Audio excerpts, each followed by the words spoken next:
Do'stlar, men ko'p gapiryapman.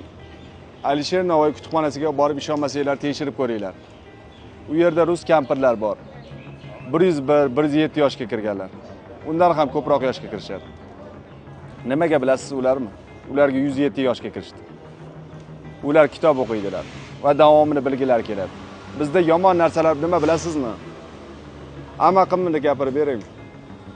Pensiya chiqib olganimizdan keyin uyda o'tirib qolamiz va zerikishni boshlaymiz. Yaqinda bir shogirdim gapirib qoldi-da. Ustozimga savol berdim. Ustoz, bu kitoblaringizni qachon o'qib bo'lasiz? Qachon bu tamom bo'ladi? Birinchidan kitoblarim aynib qolmaydi. Ertaga pensiyaga chiqaman-ku, nima qilaman? Kitoblarimni o'qib o'tiraman.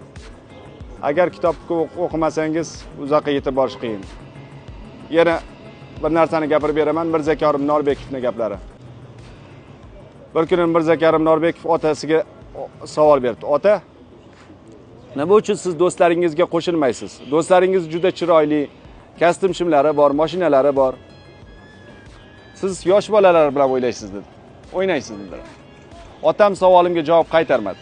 Oradan 30 yil vaqt o'tdi. Otam savolimga javob qaytardi. Bolam, esingdami shu bunaqa savol bergan edik? Ha, ota, esimda shunday savol bergan edim. Otam aytdilar.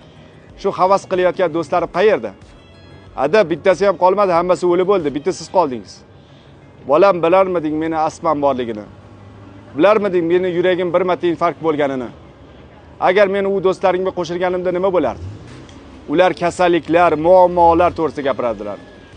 Men ham uzoqqa bormasdan ketgan bo'lardim. Meni yosh bolalar bilan o'ylaydi deding. Bilib olgin, bolam, haqiqiy hayotda yosh bolalar yashaydi.